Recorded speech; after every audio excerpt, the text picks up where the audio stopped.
Okay. So this is Nicky, and welcome. Thank you. Thank you, Kitty. To speak with me today about the work that we did together. Again, we almost 3 years ago, or maybe it was 3 years ago, that we got started. And when you approached me, you were teaching, but you already had your doctorate in your subject area, and you had gotten out of school and gone back to K-12 teaching and had decided that that really wasn't where you wanted to spend the rest of your career life. Is that accurate? Yeah, I was enjoying being back with the kids and trying everything I learned in, grad school. But I also realized that there were elements that I wanted to explore more based on my grad work. Right. So when we first got together and started our initial work together, what would you say was a particular challenge that you were dealing with that made you decide to work with me? I think you've said before, I was one of those people who knew what I didn't want to do, but I couldn't figure out what I wanted to do next. And I was not feeling as confident as I could have, even though I had, done a lot of different things. I didn't necessarily feel super confident in myself to go out for bigger positions. And so my friend Brooke recommended that I get in touch with you too, because you worked with teachers and could be able to help me. And you also have been through the doctoral programs and know what that's like. Right. Yeah, that's a whole different level. Once you've worked through that level of study, then there are lots of opportunities to use that level of work at K-12, but you're also aware that there are many other doors for you to explore if you have the confidence to explore all of those opportunities. So what would you say was a particular answer or an instruction or inspiration that you discovered while we were working together that began to turn things around for you? It was giving myself permission to go outside of my comfort zone. Like, I knew I was pretty good at teaching in the classroom, and I could certainly get better, but I knew I was on an upward swing there. But having the courage to think beyond that.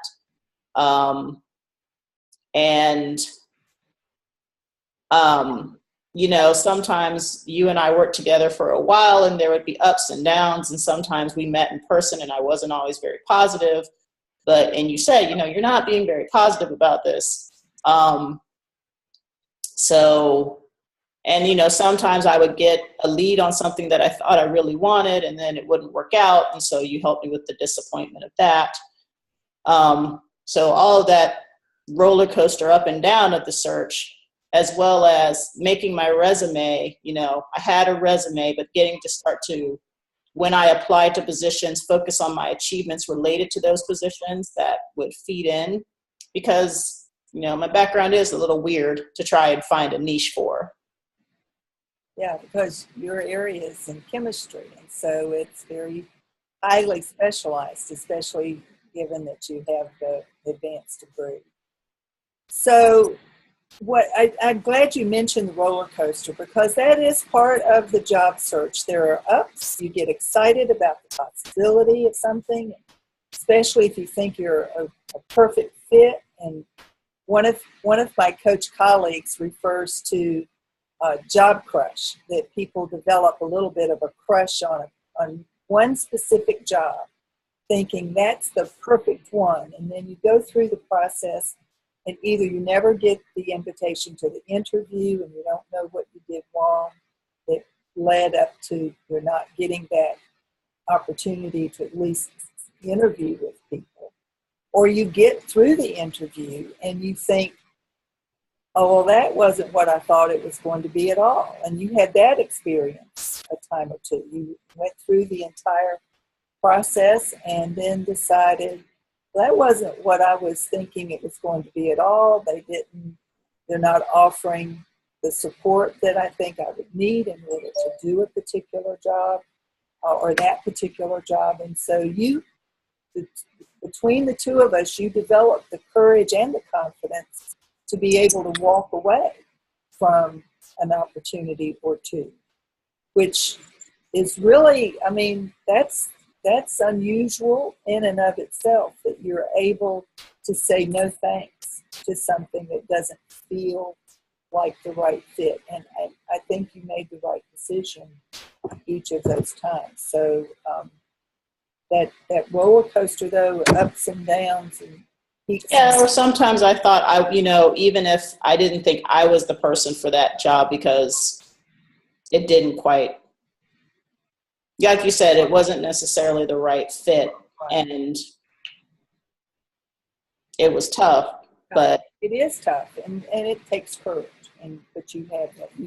If you didn't have it at the beginning of our work together, you developed it, and you were able to practice it. So, what were some of the other benefits that you'd say you experienced from working with me, either financial, emotional, physical, or spiritual? I've learned, I'm trying to be more positive and confident and, say nothing ventured, nothing gained. So if opportunities have come to volunteer on something related to an interest like chemistry curriculum, then, I've tried to take them with the idea that, it's an opportunity to work on another area that I like and keep my, kind of keep my ear in the field. And then sometimes those come back and I get asked to volunteer again. And so that's another connection made. Okay, awesome. Would you be willing to recommend me to someone else who might be interested in looking at their alternatives or the possibilities? Definitely. And I've passed on when you have webinars to a friend who's good and who's I think is in a similar situation and, talked about your work. So definitely. Good. Thank you. I appreciate that. Is there anything else you'd like to add that you benefited from as far as our work together? I enjoy, you wrote the stress book, and I read that, I think, when it first came out, and,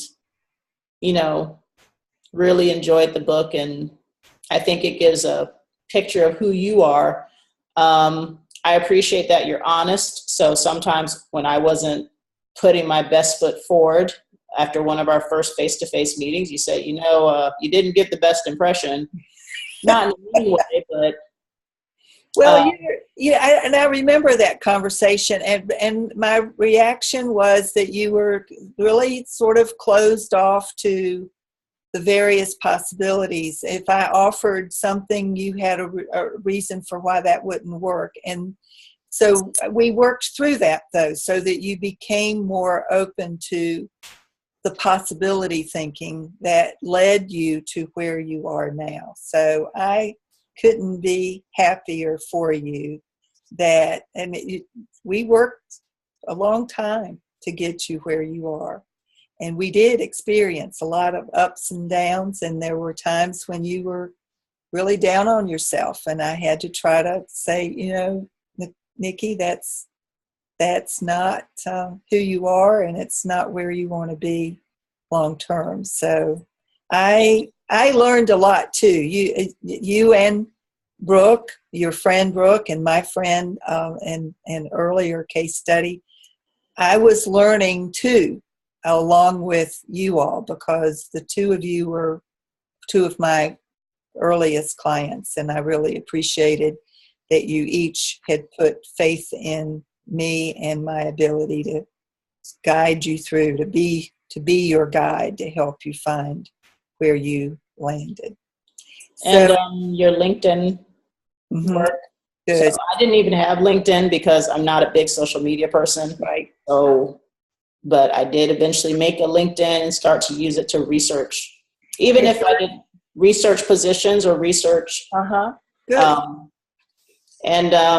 I really think that especially for teachers, because you have the kind of unique background of ed leadership, working in school systems for so long, different school systems, that you can advise on a lot of things, just like even, you know, how do you talk to your administration about this, or, you know, what is the consequence if it's, you know, depending on timing, because, you know, schools are in the position of wanting to have people in place because it's hard to find teachers.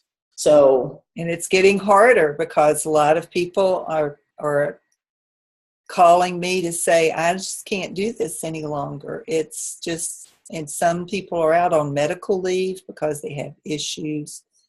Health-wise, the stress has just worn them down. So I am worried about what the long-term effect of teacher burnout and stress for teachers is going to be, to the extent that I went and spoke to the Virginia Board of Education just last week and shared with them my deep concern that if they, as policymakers at the state level, can't figure out a way to alleviate some of the heavy burden on teachers, that we're going to be facing a major teacher shortage in the next little while. It's not going to be very long. And in fact, out west in California, it's already become a critical problem. Everything that happens in California winds up eventually moving across the country. And so I think that's the canary in the coal mine situation where eventually there won't be enough good teachers. I mean, you can always probably find a warm body to put in a classroom. That doesn't mean then that quality education is going on. But I think also, like Brooke illustrates, there's also ways where you can advise people to find the school that is the fit for them. Right. Because a lot of people do want to stay in education and just have the fit for them. So yeah, and if you can simply go from one school where things are not set up to support you to a different school where you have a different set of circumstances, then that's the best option, really. You don't have to give up a career that you care about and put so much time, effort, and money into to prepare yourself for it. So that is the ideal situation. It just doesn't always happen. And in your case, you went from K-12 to higher ed, and that's a perfect fit for you, it seems like to me. So thank you. I really appreciate the time that you took this morning to speak with me and share your experience. It will be helpful for other people to hear about your experience, and maybe it will give them the courage to step up and say, I could use some help too. So thank you, Nicky. I appreciate it. Thank you, Katie.